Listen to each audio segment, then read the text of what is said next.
crumpled piece of paper. It says, you know what? The reason, like, I go to the stage, okay, is because I'm, like, at the top of the polls at, like, 20%, you're at, like, 2%. That's why Trump won. I mean, he could not, I don't think Trump could have won if it was a normal primary without 16 people. Yeah, he definitely benefited from having a lot of people for a couple of the reasons that you're saying. So one is he already had high name recognition, which gave him relatively high poll ratings. And then the other thing he was very clever at, if you remember, doing against the 16-17, whoever was the new number one that week, he became like their number one opponent. And he would just like constantly attack that person. And he would drop. Do you know what he did to Ted Cruz? Well, he would drop his previous attacks to the other when he said that he attacked the week before. Immoral. I mean, it was so terrible. What he did to Ted Cruz is more than until we had learned about the National Enquirer bit. We didn't know that. Do you remember how he accused Ted Cruz of having put nude photos of Melania, spreading nude photos of Melania? And do you want to know who gave the nude photos to the Enquirer? It was Trump. He did that in order to blame Ted Cruz. And he also said, you know, about your father being with having breakfast with Lee Harvey Oswald and all of that stuff. And Ted Cruz fell for it. Ted Cruz did not fight back. Ted Cruz, he said, don't talk about my wife that way. But then he just was a sponge. He just was weak. None of them were good at responding to his style of attacks. And they didn't even try for many, many weeks. And it was only at the very end when Rubio and a few others tried to copy Trump's style, and it didn't work very well. It didn't work, no. Where is the country going, and how long will you live in the past? Absolutely not. You might best on this. I had a friend who was a reporter at the time, and we talked about the coverage and the coverage of the rallies and the things that Trump would say. I'm sorry. I don't know what it is. What happened? Wait. Oh, here's Jane. So can you go back to? Can I just say one thing real quick, Abby, about because you brought up Dave McCormick earlier. Yeah, and it's interesting because in a lot of ways he has some similarities with George H. Bush, and he has that plus like a Trump adaptation, I would say. But they have very, very similar backgrounds. Really nice guy too, Euro. He's just pleasant, you know, not like. Well, he's a West. Have you? I mean, you see him a lot on TV in Philly, but. Yeah. Well, he's a West Point graduate, and he also got an MA and PhD from Princeton. He was a former CEO of Bridgewater, so it's like one of the world's largest hedge funds. And he served in the George W. Bush administration as Undersecretary of the Treasury for National Affairs. I door knocked for him. I mean, I flew back to Philly and went into Montgomery County and door knocked, and people. I mean. That was a very close race. You remember Casey wouldn't. He wouldn't. What do you call it? The concede. Thank you. I mean, it was a very close race. But can I go back to the 17? I'm still trying to remember everyone that presented. Remember that debate with Megyn Kelly with the blood in her eyes. Yeah. With Trump. So they were all on stage. I thought that was. So you had who did I say? Walker, Santorum. You had Marco Rubio, obviously. You had Rick Perry. You had Rand Paul. Rick Perry. I forgot about him. Well, it was the most talented primary field I've ever seen.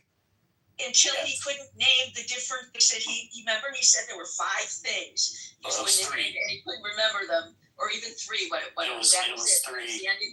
That was the end of and he could, and the problem is he's the one that brought up the 3, so that makes it really, really bad. It's like I got 3 things I want to change, and they are 1 and 2. Oh, I can't remember the third one. the third. Yeah, so it's like it just instant loss of credibility, right?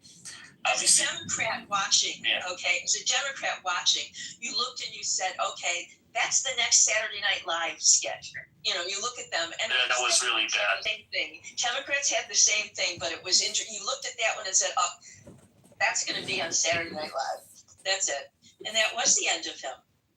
Yeah, he made a joke about it. He was very self-deprecating about it as well. So I mean that one's embarrassing. It's just like you had some vice presidents like that were just really terrible speakers. One I who ran, Pataki, governor of New York, former governor of New York, Kasich, the governor of Ohio. He would have been an interesting candidate, maybe. I liked Kasich. I just not all of his policies though, but at the end, when we were coming down to the end, I was looking and saying, now which one could I live with? I could live with Kasich. I had some faith in him. So remember, he also was one who took issue with Trump saying about grabbing women by their genitals or whatever. So why did Jeb Bush implode, and whatever happened to him? Jeb Bush didn't implode. He just couldn't get. What happened with Jeb Bush is you have to remember. First of all, they had him out there. They had him out there saying he's going to win, he's going to win, he's going to win, and it's in the very beginning. And along comes Trump.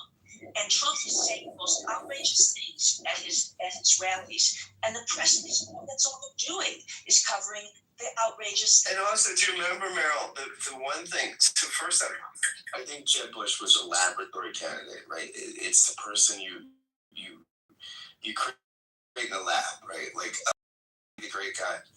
But do you remember in the debate when he said it was an early debate, and he said, "My brother kept us safe," and Trump says, "Not on 9/11, he didn't," and that was it. I mean, that was the fait accompli, right? I mean, but his brother had nothing to do with 9/11. So, no, but I mean, it just was a fumble, right? I mean, it was just. Yeah, I know. But it was just one of those moments where. Well, there were 2 other things about Jeb Bush. He was married to somebody, I believe she was Latin. And he was not hard on immigration. Fluent Spanish speaker. Fluent Spanish, yeah. Pardon? I think it just had more to do with the fact that Trump was all over whoever was the favorite at the time. That's right. So when Jeb Bush was the favorite, so he would just hammer him so hard that somebody else would become the new number 1, and then he would relax his pressure on Bush and go after whoever the new number 1 is. And he just kept doing that. So nobody was going back. Nobody was right. going back. So Trump was always number 2. So it was just a matter of time that Trump would win, Well, everybody's campaign, and that's all you were focused on. Meryl, He had investigative reporting in those days. Investigative reporting, it would have been different. Well, the thing is he got the other candidates to also gang up on the number 1. So the person that he attacked the previous week, he was nice to this week, and then that person would reciprocate nice back to Trump. So then they'd go after the new person. So Trump ended up just being the leader, just because he was the leader of the opposition, so to speak. Meryl, if you could, who is your dream candidate? My dream candidate? Yeah, who were you running I have a dream candidate. You're all going to get me for this one. I happen to have liked Hillary Clinton. Not because, I understood all the deficits, but I also understood how. But I voted for her. I was a huge Hillary Clinton fan. So I have no problem. I never held my nose when I. But in 2028, right? I mean, you're not going to like this one. I'm looking at Rahm Emanuel right now. I'm trying to. I love Rahm Emanuel. I think he's amazing. I think that you cannot dispute how experienced he is. And quite frankly, when you deal in a presidential race as a Democrat, the one thing that makes him stand out from any other is, pardon my French, he's not going to take shit from anybody. He's a fighter. Our country would not elect you, Meryl. The country. I understand that. And I'm not a Shapiro. I'm not a fan of his for a lot of reasons. Oh, I know you weren't. But I have valid reasons, and it's not from a Republican standpoint. It's like letting down his community. However, if you took all of that away, and looked at his politics, they wouldn't elect him. And Rahm Emanuel, I agree with you. I like him more than Shapiro, and I think that he's more qualified. I don't disagree with you, but I mean, in the state of affairs as it is, even if you're looking in 2028, do you think things will calm down by then? That they would ever consider that? I think he's a particularly strong candidate. He gave me an exclusive interview a few years ago, and I was really impressed with his performance because I really drilled him, and he just responded very well. I think of him. I know people say it's too soon to say anything good about Pritzker, but he's there. I'm waiting to see. I want to see all the candidates. You can't be that overweight. I mean, I think it's one of those things you can't be that overweight and be president. I mean, it's shallow. It's dumb. But Pritzker's. You can't be that fat and be president. It's just not. So overweight. What are you talking about? Don't. He'll be. But believe me, by then he'll have taken some medication and he will be thinner. Don't you remember what Chris Christie did? Thinner than Trump? He did the rubber band surgery. Yeah, and Chris Christie never, he was still overweight. I mean, I think that was part of. He gained back his weight. He gained back the weight. Yeah, I think Christie, we have a fat shaming culture that will not forgive those things. I mean, it sucks. It's terrible. They forgive it for Trump. Oh, you know what? It's not the same kind of fat. They won't forgive. Yeah, it's not. Yeah, Abby's right. I mean, and also Trump has mastered his outfits. Like he's mastered his look. 12-foot-long tie. Yeah, because if you see him in lighter clothing, you really see how obese he is. I mean, he can handle the. Wears his tie too long. Excuse me, Meryl. I have a question for you.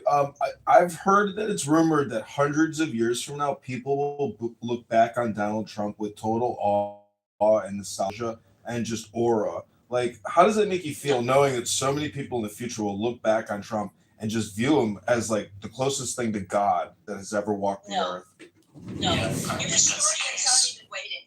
Historians normally wait 20 to 25 years before they start talking about how a president will be remembered in history, and he is not. And believe it or not, Biden will be remembered as an excellent president. Trump will not be looked upon that way. I don't think so with Biden. I'm not gonna. I think Clinton, perhaps. I'll give that to the Democrats, but not Biden. I think what Biden had cost. Yeah. So we always talk about the Washington insiders, right? And what Biden was a Washington insider. So when he walked into office, he knows DC. He knows how to get things done. He knows how to cut deals. He knows all the people. He knows committee structures. He knows. So I think it's one of the reasons why he could quickly spend $1 trillion. Right? I mean, it was. It's one of the reasons why he could put together a coalition within 2 days. You have to remember that. No, I don't think Biden's going to go down as one of the best or the worst. I think he's someone that got in the office and knew how to function in the office in a way that Trump doesn't, right? I mean, Trump can't function in the office. I mean, and that's not a critique of Trump. He just doesn't have the sensibility. He's not interested or have an attention span. Yeah, in the way that Biden did, right? Well, when he was better, maybe, yeah. Howard always says that there's 3 things that matter to Trump. One is legacy, his legacy, and his legacy is going to be that his name's on everything, and the arch that I hope somebody comes and tears down if a Democrat wins, and then and not going money. Meryl, you can't take And down not federal going to- monuments not going to after jail. you construct them. And it's funny that it's called the Arc de Trump because, like, the Arc de Triomphe and Trump are so close. Well, but am I mistaken about this? It's been a long time since I went to Arlington Cemetery. But when I was there, I recall that you could look and you could see, like, the Lincoln Memorial. You could see that whole area. And with that arch now, you're not going to be able to see that. And I think that's sinful. I think that the most serene thing that we could do. How would you not be able to see it based on, I mean, I'm just trying to think of where you're placing it, because they are on, like, if you think about where the Lincoln Memorial is, it's over on the other side of the mall. Like, I'm just spatially thinking of where it is. So is this arch going to be, how could it be in front of the Lincoln Memorial? It would seem to me it would be behind, it would be closer to on the White House side of the mall. I have to I've look got at some that. reading on this. I thought that it was going to block certain views that I think would be very important. It couldn't be from Arlington because the Lincoln, you see, you're seeing across the water from Arlington. You know, have you been to, like, the National Airport, or Reagan Airport? Like, No. That vantage looking, and you go up, what's that, 14th Street, when you drive over the bridge? Like, then you see the Lincoln, you see the Jefferson. But I would think this arch is on the other side of the mall. Tell me something. How do you feel about the arch? Do you I think don't it's important? I could care less. Truthfully, I care more that the Abraham Accords are extended. Meryl, it's simply a rendering. I'm answering you. It's That's like saying, non. that's saying I don't. No. I honestly, I haven't thought about it. It's a Okay, 3D I'll give you rendering, an answer. ladies. Hello. Hello? I haven't thought about it. I truly haven't. That's why I'm not even sure where it is, because I'm just not focused on it. Just like the whole thing with the ballroom, I'm not focused on it. I'm focused, Washington and a lot is of Republicans, Meryl, a lot of Republicans take this position. His personality drives me nuts. There's so many things that are, offensive and I don't like.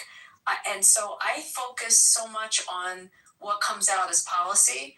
And I kind of like turn a blind eye. I just don't pay attention to the other stuff. And I'm not trying to be facetious or not pay attention to what you're asking. I just really, in a very honest answer, I just haven't cared. And maybe I should care. Like, I go to Washington a lot. I like going to the memorials. It's very important to go to them. I agree, you should have great views coming from Virginia looking over the water. I don't disagree with you. Meryl, everybody loves new construction, Meryl. You're such a Debbie Downer. It's like Disneyland. It's a new roller coaster. Seriously, I'm really being honest. It's just like not something on my radar. But I'm going to look at it now. So I do have an answer. Where is it? The proposed site actually is in the sight line between Arlington Cemetery and the Lincoln Memorial. So, where is it exactly? they're talking about it over by the where? What is that square called? Is it called Memorial Square? Or?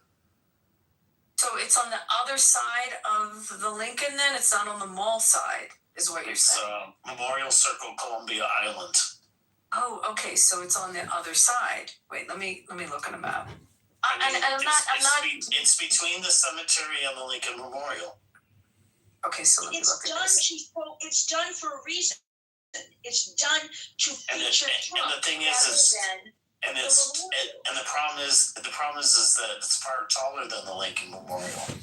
Is it just the "In God We Trust" at the top of the memorial that you don't like? Because it's not branded Trump, FYI. The rendering does not show any Trump logo, brand, or anything. So it says "In God We Trust," and it's a 250-year anniversary Arc of Triumph. And he is our president. Meryl, you can't change history despite all your complaints. You'll never stop history. The ark is a part of history, right? So it's in Virginia. It's not in the district. It's not in the district. Oh, It's going to be in Virginia. Oh, it's in Some Virginia. people got TBS so mad. Yeah. It's fucking If it's a amazing. Memorial Circle, that's not in the district. That's on the other side. FYI, I want to let you guys know that I am working for Psychology Magazine now, and I am actually being published with an article about Trump derangement syndrome, and I'm going to update it with notes from this conversation. But you aren't going to talk about Trump's narcissism. Wait. So to go back to this, No. on the Virginia side. Wait, it's not where. Oh yeah, you're right. It's on the Virginia side. That was, I see think, all fucking the awesome, bro. memorials. Have you done that? Like, ever go at night? You do all the memorials in DC. It's actually, if you haven't done it, it's a great like tour that they do. I think every DC is. I think everything about it is. I was awestruck with my children about every single thing we saw in DC. Oh, Virginia is part of Washington DC. Did you do the memorials at night, or you went like by day? I don't know if we did them at night. I think we did them by day. And it was how many years ago? So Abby, was the place we went. So Abby, it would actually be in DC, by the way. Excuse me, Abby, I have a question for you. It's about the Holocaust Museum in Washington, D.C. Abby, this is a trivia question. What is the geographic shape of the flooring in the Holocaust concentration camp? I can tell you actually a lot about that museum because I remember when they were building it, and I knew some of the people that were the first round of running it. So I.M. Pei was the architect. If you know who I.M. Pei is, it's like no, I don't know. Architect. He's the same guy that did the pyramid in front of the Louvre. Yeah, many other. Do you know who Abby? Do you know who the Apt family is? ABT. Oh, they're one of the most successful Jewish families in America. You should look them up. They own ABT.com, which is one of the nation's largest electronic retailers. And when you leave the Holocaust Museum, it says this wing was donated by Mr. Apt. So I texted his son. I was like, I can't believe you guys put all this money up for the museum. He's like, yep. Well, that's a wonderful thing that they did that. It's a pretty incredible museum. But the design, the exterior design, part of it looks almost like the camp. It's like two different facades of the building. One actually gives you the feeling of that building in Auschwitz, and then the other, I forget what the other half of the building's exterior design is supposed to be, but inside, the way the architect did that is, so it's a chronological museum. You start in the 30s and then you work your way through the period of time of the Holocaust to the end of it. And the actual walkway and pathways through the museum physically get more and more narrow as you go through the years and you go through the process. And then, like, all of a sudden you're at a point when you're going through that museum, you ask what the floors are like, all of a sudden you're at a point where you have no choice but to walk into a boxcar. And that's how narrow it gets. And then you find yourself in the actual boxcar. Wait, are you talking about the Skokie Holocaust Museum, or are you talking about Have you guys been to the museum and had this experience? I mean, it's Halloween. Like, Meryl, do you remember this part? Like what I'm talking about? No, I remember. See, I had just been to Dachau several years earlier. I had been to Aunt Frank's house. I had all of that, and that I was so emotional. So when I went to the Holocaust Museum, and we took my parents and my children, and I could not make it all the way through that museum. I then took my son. There's an area for the children's part of the Holocaust Museum, and where you're learning about a little boy. And each scene is something that's happening to him. And then it's not a boxcar, but it's one area that's like a little, did you see that? Where it's a post office. And you take the children into this post office, and they're going to write postcards or draw pictures. And because they're so so influenced by what they've seen. They don't believe that this little boy's been killed. They don't want to believe that because it's not pounded into them that it is, but they want them to be remembered, this boy. So that's what they do. They write these postcards and draw pictures for him. I didn't know they did that like that. Yes. I guess because I never went in the children's one.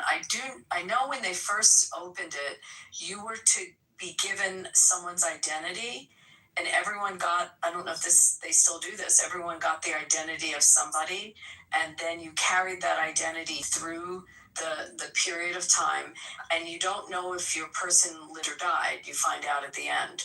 And it was pretty impactful, but I never knew they did that with the children's one. I know at the end there's a room, and so this is interesting because we are, a country that is not showing one faith or another. There's a room that's just like a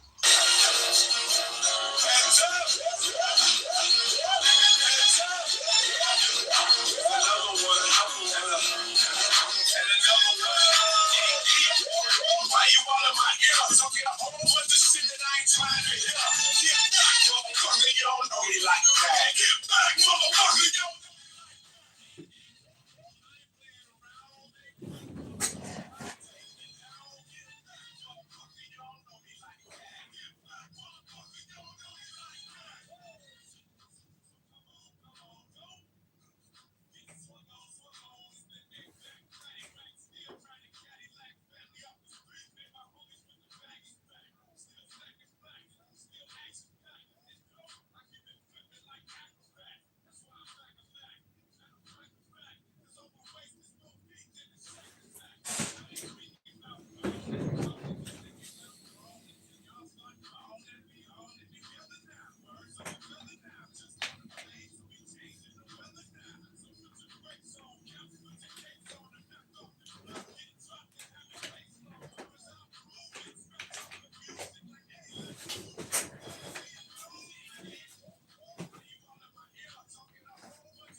Hello?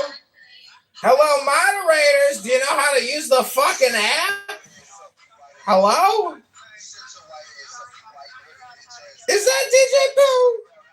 I'm gonna pack you up, DJ Pooh, and put you in a goddamn Subway sandwich and put a bunch of tomato, motherfucking lettuce, and some mayo. I'm gonna pack you up, DJ Pooh. I'm gonna put some pepper, some salt, some vinegar, some balsamic vinaigrette. I'm gonna pack you up and put you in a bag for lunch. You ain't nothing but a Subway sandwich, Dr. Pooh. DJ Pooh.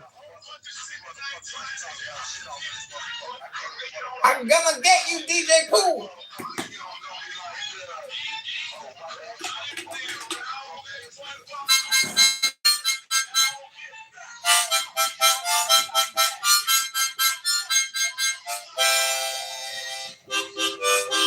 Scott, can you mute this motherfucker?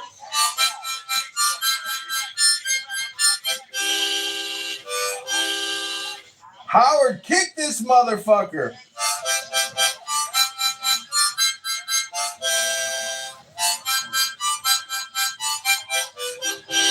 Scott, kick this motherfucker.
You're welcome, everybody. What the heck? Well, how does that happen? That was interesting. What the hell was that? It's a glitch. It's a code. Amazing. Oh god. Basically, there's a code. That was a troll. There's a code you can put like in your profile, and what it does is if you have an iPhone, it will crash your app, and so basically anybody who tries to mute him is going to. It was very annoying, but I could find some comedy in it. Yeah, it was kind of funny. I had to keep like leaving the room and coming back. So Yeah, I couldn't. I was the lead mine. I couldn't get rid of him. So wait, Wow. so John, how did you do it? The only person that can remove him, I think, It's Android. Android. Yeah, He needed I'm on Android. I'm on a cheap burner Android. So it will only freeze the app if you have an iPhone and you go on his profile. That's amazing. I know that guy. He has been on this app for a long time, and he is one wild motherfucker. But he does this thing where he packs you up and makes you into a sandwich and screams that he has the craziest, most toxic abuse rooms you've ever heard on this app. That guy is fucking whack. What was his name? DJ Pooh, I think he goes by. DJ Pooh? I think so. He's got a couple of names probably. Listen, gay, black, transsexual men who are entertainers. I mean, as long as they're not violent, like they're exceptional performers. They're very funny. But BB, I didn't kick you from that room earlier because I was recording something, and I know you wanted to talk, but I was right in the middle of making a recording with Bima. We were reading Ayn Rand's book on selfishness. It was crazy. It took No, that was me. I kicked you. Ran a bunch of shit. And that's how y'all white people been doing every other country y'all pull up through. Y'all just come with a whole bunch of noise. Can't nobody. Yeah. That guy colonized the room, right, Big Mike? That was a colonization. DJ Pooh colonized the whole room. Yeah. He was enslaved to that shit. Yeah, we were all enslaved, like we were in Egypt with slaves. David, I wanted to thank you for your comments today in Gary's room. I really appreciate them. Oh yeah, no, you're welcome. That was really nice. I don't know if they added to the. Yeah, no, I was just doing a deep thought into what It's just mind-boggling. It's funny that you came in here, David, and Meryl came back. We got rid of that guy. John figured out how to get rid of him. No, Don't click on his account if he comes back. I don't know. My conspiracy theory is that was perhaps another profile that John had. No. Howard, can you please go explore the app and watch, what real hell sounds like? Have you explored the 10th layers of hell?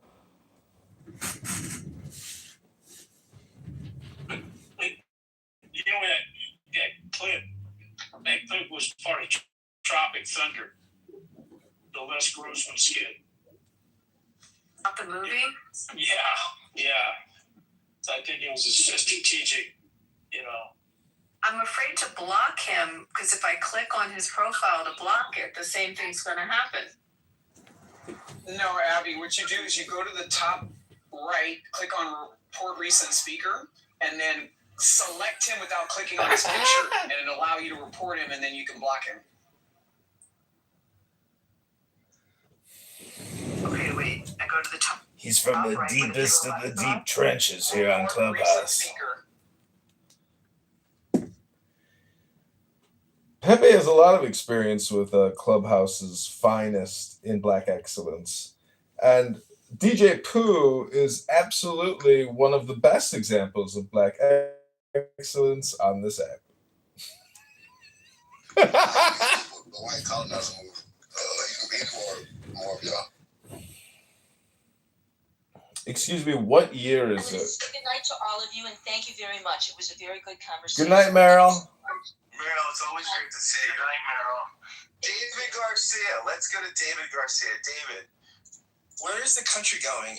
And who would you, if you could have a dream candidate, who would it be, and where would they take the country?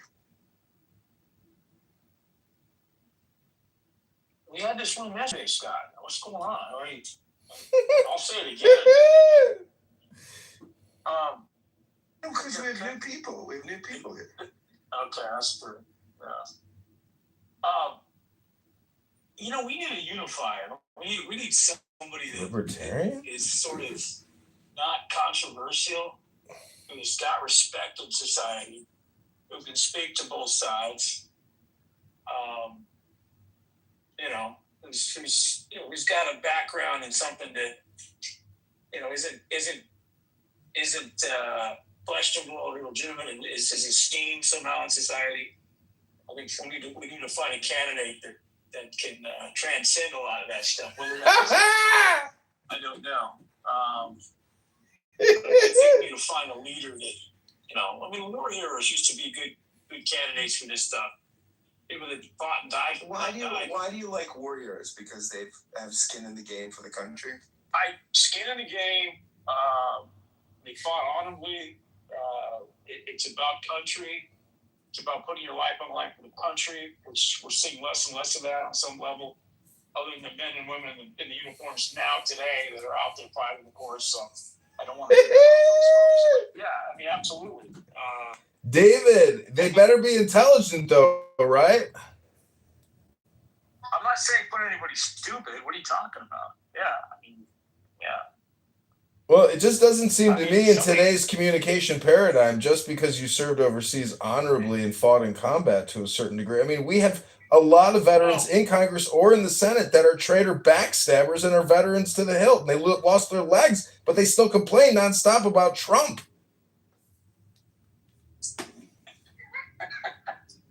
Well, there's things to complain about. There's every president's had something to complain about. I don't care who he was. If I'm not mistaken, I got kicked. I got kicked. It was either Boston or I don't remember states up here. They were going down to I think it was Florida or one of those states that they just went missing. The whole car, the kids,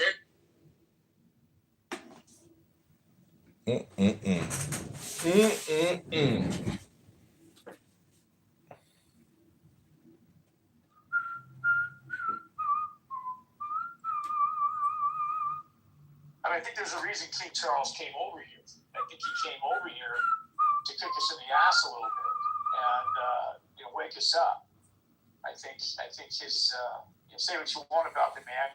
He's obviously silver spoon, bloodlines, what have you. But I think his message and what he said was something that a candidate in this country should be speaking about on some level, and unifying us in a way that is bigger picture than party. I think the party thing's broken. I think that's clearly the case with the MAGA defection. Was always number two. 3 values that you would that your person that would run for president, like just 3 values that they would lead with. Respect for everybody in this country, all cultures. I think we need to start with elevating everybody that's contributed to this country on some, have a message that speaks to that Ellis Island legacy that built this country. I think we got to start there. I think we need to also somehow speak to the economics of the country and find a way to make everybody's have viable employment on some level. We had less than 5% unemployment at one time in this country, maybe 4. I think we need to figure out how to make this country productive again, and led to technology with innovating and educating our youth and tomorrow's leaders with those possibilities. We can't talk about universal basic income and not figure out what that looks like and tell a bunch of folks you're going to wake up one day